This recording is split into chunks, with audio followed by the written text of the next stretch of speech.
कहानी ज्यादा लंबी नहीं है, कृपया इसको पूरी देखिएगा और लाइक और सब्सक्राइब भी कर दीजिएगा।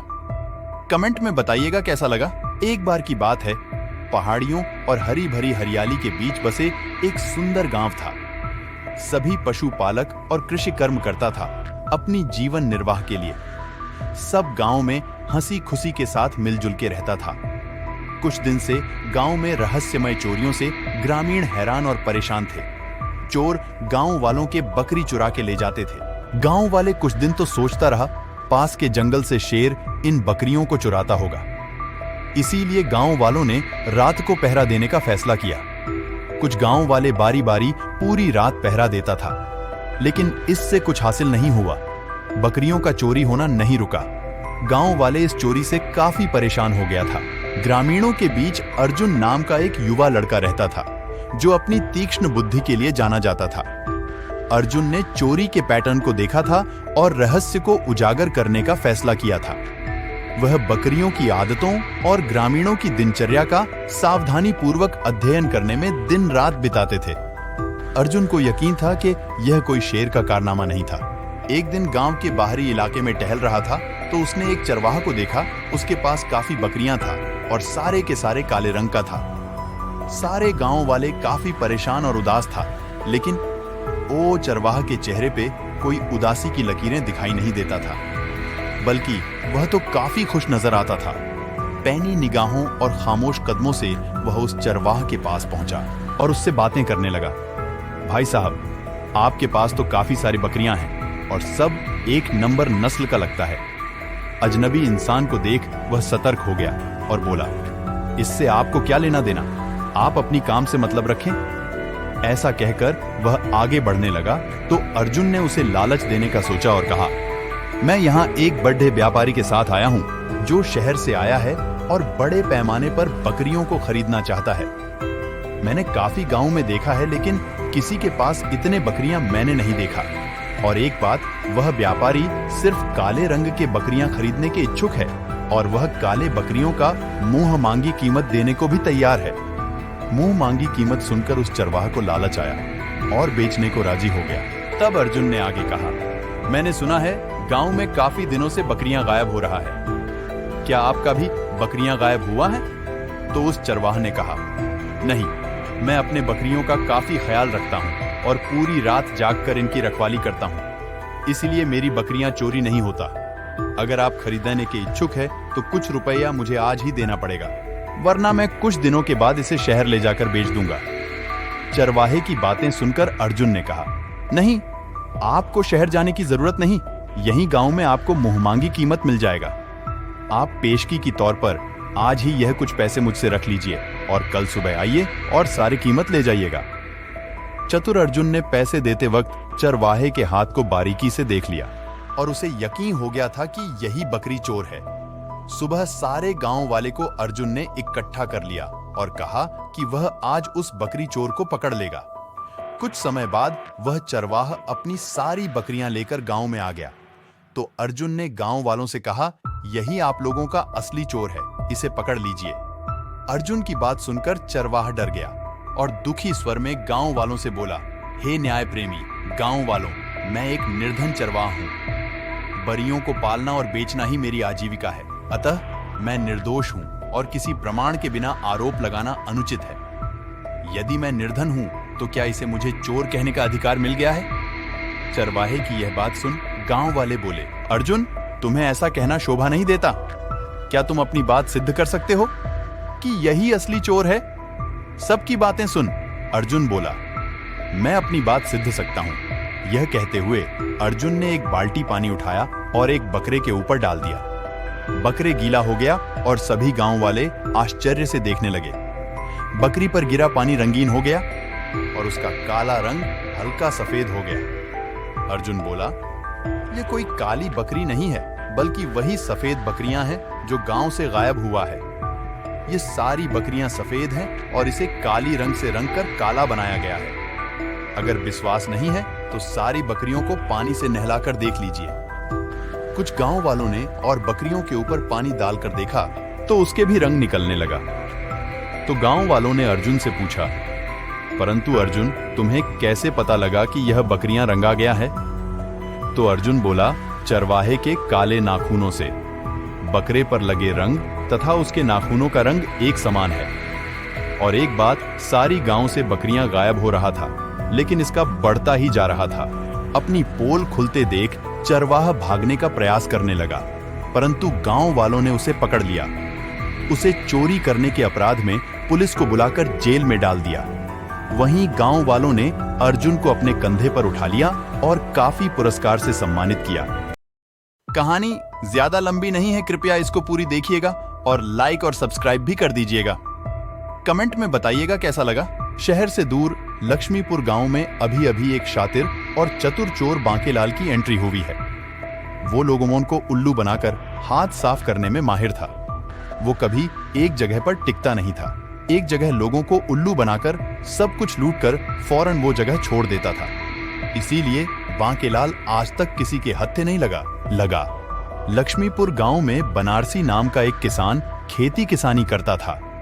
उसके पास खेत जोतने के लिए केवल एक ही बैल था। वो लंबे समय से थोड़ी थोड़ी कर कुछ पैसा जमा कर रहा था, ताकि एक और बैल खरीद सके और खेती करने में आसानी हो। एक चिलचिलाती गर्मी में बनारसी अपने खेत में काम कर रहा था। तभी बांकेलाल भी वहां से गुजर रहा था।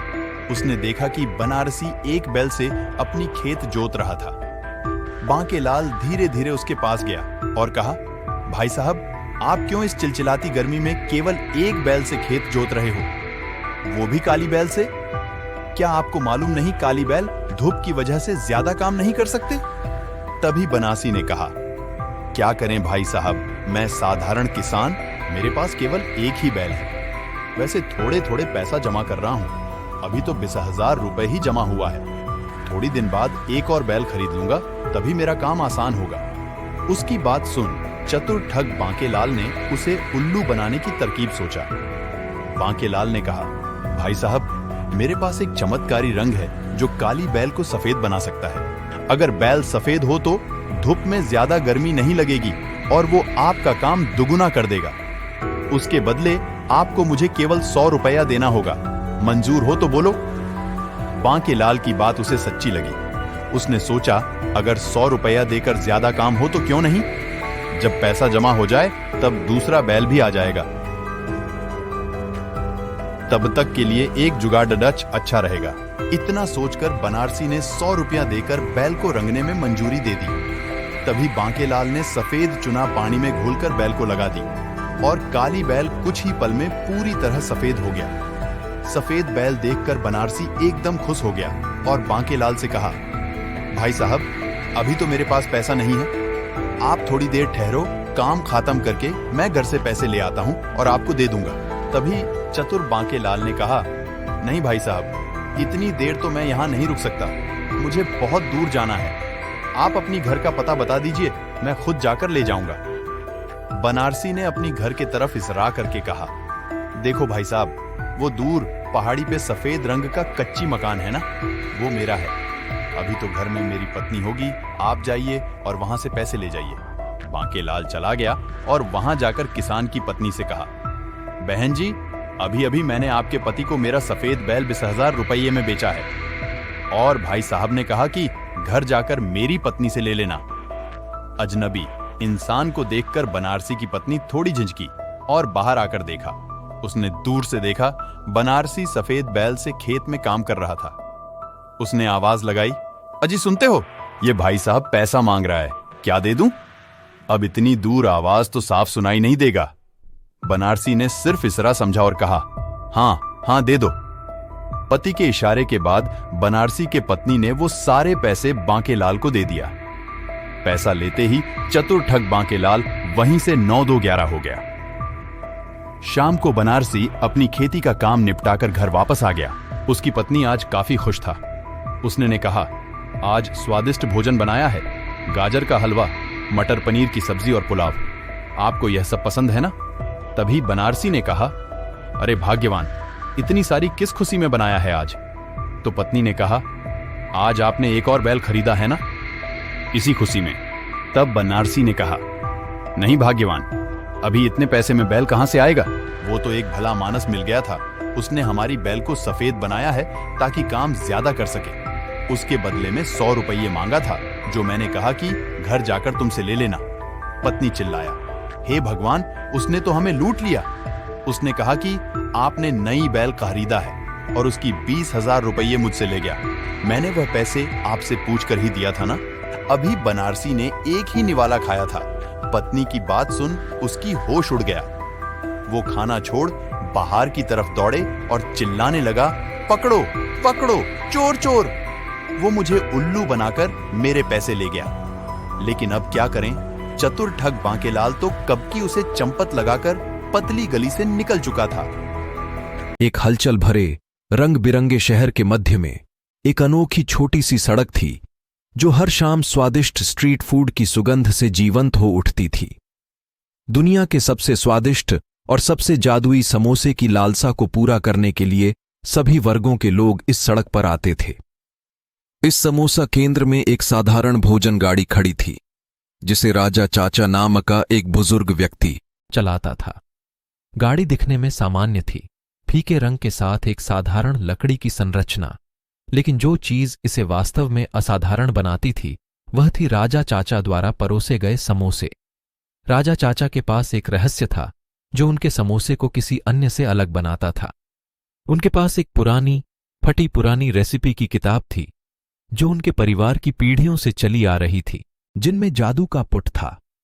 सामग्रियां सरल थीं, लेकिन श्री राजा चाचा के कौशल और व्यंजनों में बुने गए जादू ने उन्हें असाधारण बना दिया। एक शाम जैसे ही सूरज डूबने लगा, राजा चाचा ने अपने समोसे के पारखी ग्राहकों की स्वाद के तृष्णा को मिटाने के लिए निकल पड़ा। उसने अपनी गाड़ी निकाली, अपना स्टोव स्थापित किया और अपना एप्रन पहनकर पाक चमत्कार बनाने के लिए तैयार हो गया। जब ग्राहक उनके समोसे को खाता था तो उनकी आंखें एक अदृश्य स्वादिष्ट भरे संतुष्टि से चमक उठती थीं। समोसे न केवल अविश्वसनीय रूप से स्वादिष्ट थे, बल्कि अंदर से एक गर्म संतुष्ट भावना भी छोड़ देते थे। लोगों की इस भीड़ डाच को देख दूसरे ठेले वाले काफी जलते थे, क्योंकि उनके समोसे के आगे सारे दूसरों के पकवान फीके पडीडा ढाते थे और भीड़ सारे राजा चाचा के समोसे की दुकान पर पडीडा ढाते थे। राजा चाचा सारे ग्राहकों को बद्धे प्यार से समोसा खिलता था और स्वादिष्ट चटनी सर्व करते थे। ग्राहकों के सुविधा के लिए साफ पानी और तौलिया भी रखते थे। सर्दी के मौसम में ग्राहकों के सुविधा के लिए एक बॉनफायर भी जलाकर रख देता था, ताकि सर्दी में ग्राहकों को गर्मी का एहसास हो और आराम से समोसे को एंजॉय कर सके। जैसे जैसे रात बढ़ती गई, राजा चाचा की जादुई समोसे की गाड़ी के बारे में बात फैल गई। दूर दूर से लोग इस जादू का अनुभव करने के लिए जमा हो जाते थे। लेकिन एक दिन राजा चाचा के पुश्तैनी समोसे की रेसिपी की किताब चोरी हो गए।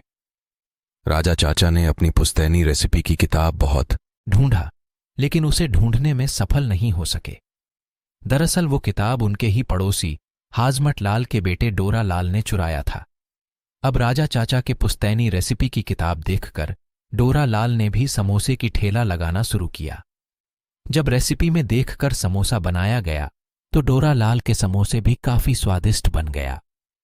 राजा चाचा के यहां समोसा खाने लिए ग्राहकों काफी भीड़ होती थी और काफी इंतजार के बाद समोसा मिलता था। इसीलिए अब डोरा लाल और उनके ठेले पर भी काफी ग्राहक आने लगा। डोरा लाल की भी काफी अच्छी कमाई होने लगा। अच्छी कमाई देख अब डोरा लाल को आलस होने लगा। वो सोचने लगा, इतना अच्छी समोसा है तो लोग तो वैसे ही आएगा। उसने अब ग्राहकों से अच्छी व्यवहार भी नहीं करता था। समोसे के साथ चटनी भी देना बंद कर दिया था। अब उसने समोसे की कीमत भी दुगुना कर दिया था। यहां तक कि इतना अच्छी समोसे खाने को मिल रहा है तो जो प्लेट में समोसा देता था, ग्राहकों से कहता था प्लेट भी वहीं साफ करके दे। ग्राहक धीरे धीरे डोरा लाल के पास आना कम हो गया। जो ग्राहक पहले राजा चाचा के पास से आता था वह भी आना बंद हो गया। और कहा जाता है जो ग्राहक एक बार आना बंद कर दे वह कभी वापस नहीं आता। धीरे धीरे अब डोरा लाल के पास कोई नहीं आता था। डोरा लाल को अब एहसास हो गया था कि उसने राजा चाचा के साथ अच्छा नहीं किया था और ग्राहकों से भी काफी बुरा बर्ताव किया। इसी वजह से उनका यह हाल हुआ है। एक दिन डोरालाल ने अपनी बेईमानी माना और राजा चाचा से जाकर माफी मांगा और अपनी करतूत का सच राजा चाचा को बताया। उसने चुराया हुआ उनकी पुश्तैनी समोसे के रेसिपी की किताब भी राजा चाचा को लौटाया और उनसे माफी मांगी। राजा चाचा ने खुशी खुशी उनको माफी दिया और डोरालाल को पेशकश की कि वह उनकी दुकान पर आकर उनका हाथ बटाए और मिलकर काम करे, इससे दोनों को फायदा होगा। डोरालाल मान गया और जाना कि दरअसल जादू समोसे में नहीं बल्कि लोगों की व्यवहार पर निहित है।